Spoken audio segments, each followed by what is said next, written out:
ನಾನಿವಾಗ ಬೆಂಡೆಕಾಯಿ ಗೊಜ್ಜು ಮಾಡ್ತಾ ಇದ್ದೀನಿ. ಅದಕ್ಕೆ 1/4 kg ಬೆಂಡೆಕಾಯಿ, ಸಣ್ಣದೊಂದು ಈರುಳ್ಳಿ, 3 ಮೆಣಸಿನ್ಕಾಯಿ, ಒಂಚೂರು ಕೊಬ್ಬರಿ, ಒಗ್ಗರಣೆಗೆ ಈರುಳ್ಳಿ, 3-4 ಹೆಸರು ಬೆಳ್ಳುಳ್ಳಿ, ಒಂದು ಅರ್ಧ ಇಂಚ್ ಶುಂಠಿ, ಅರಶಿನ, ಉಪ್ಪು, ಧನಿಯಾ ಪುಡಿ 1 ಸ್ಪೂನ್, 1 ಟೊಮ್ಯಾಟೊ. ಈಗ ಎಲ್ಲ ರುಬ್ಕೊಂಬರ್ತೀನಿ, ಆಮೇಲೆ ತೋರಿಸ್ತೀನಿ.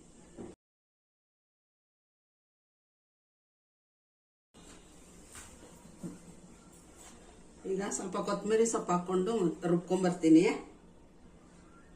ಈಗ ಮಸಾಲೆ ರುಬ್ಕೊಂಡು ಬಂದಿದ್ದೀನಿ. ಈಗ ಒಗ್ಗರಣೆ ಹಾಕೋದು ತೋರಿಸ್ತೀನಿ.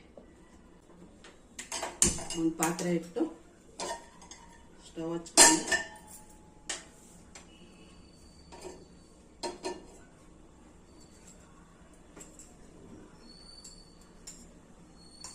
ಎರಡು ಸ್ಪೂನ್ ಎಣ್ಣೆ ಹಾಕ್ತೀನಿ.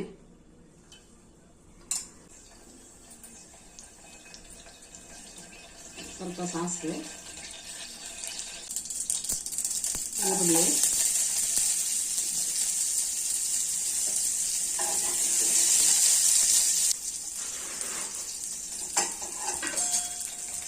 ಅಷ್ಟೊತ್ತಿಗೆ ಒಂದು ಟೊಮೆಟೊ, ಚಿಕ್ಕದು ಒಂದು ಟೊಮೆಟೊ ಇಟ್ಕೊತೀನಿ. ನಾನು ಸ್ವಲ್ಪನೇ ಮಾಡ್ತಾ ಇದ್ದೀನಿ, ಒಂದು 1/4 kgಗೆ ಚಿಕ್ಕದು ಒಂದು ಟೊಮೆಟೊ ಇಟ್ಕೊತೀನಿ.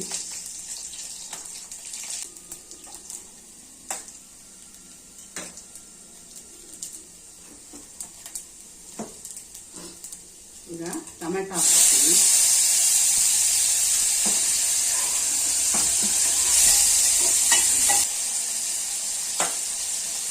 ಟೊಮೆಟೊ ಬೇಯಕ್ಕೆ ಸ್ವಲ್ಪ ಉಪ್ಪು ಹಾಕ್ಕೊತೀನಿ, ಸಾಫ್ಟ್ ಆಗುತ್ತೆ. ಸ್ವಲ್ಪ ಟೊಮೆಟೊ ಸಾಫ್ಟ್ ಆಗಿ, ಟೊಮೆಟೊ ಸಾಫ್ಟ್ ಆಗಿದೆ.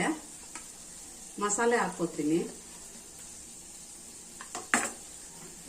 ಇದಕ್ಕೆ ಮಸಾಲೆ ಹಾಕ್ತೀನಿ.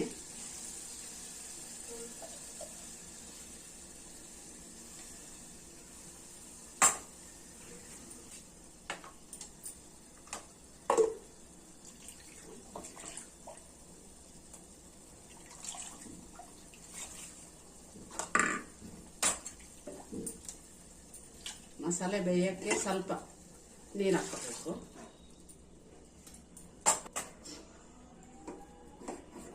ಈಗ ಚೆನ್ನಾಗಿ ಸ್ವಲ್ಪ ಕುದಿಯೋವಾಗ ಬೆಂಡೆಕಾಯಿ ಹಾಕೋಣ, ಆಮೇಲೆ ತೋರಿಸ್ತೀನಿ. ಈಗ 5 ನಿಮಿಷ ಆಗಿದೆ, ಸಾರು ಕುದೀತಾ ಐತೆ. ಈಗ ಬೆಂಡೆಕಾಯಿ ಹಾಕ್ಕೊಳ್ಳೋಣ. 1/4 kg ಬೆಂಡೆಕಾಯಿ ಹಾಕ್ಕೊಳ್ಳೋಣ. ಈಗ ಅವಾಗೆ ಒಗ್ಗರಣೆಗೆ ಸ್ವಲ್ಪ ಉಪ್ಪು ಹಾಕ್ಕೊಂಡಿದ್ದೆ. ಇವಾಗ ಸ್ವಲ್ಪ ಸಾರಿಗೆ ಎಷ್ಟು ಬೇಕೋ ಅಷ್ಟು ಉಪ್ಪು ಹಾಕ್ಕೊಳ್ಳೋಣ. ಉಪ್ಪು ಹಾಕ್ಕೊಂಡು ಸ್ವಲ್ಪ ಚೆನ್ನಾಗಿ ಬೆಂಡೆಕಾಯಿ ಎಲ್ಲ ಬೆಂದಮೇಲೆ ಆಮೇಲೆ ತೋರಿಸ್ತೀನಿ.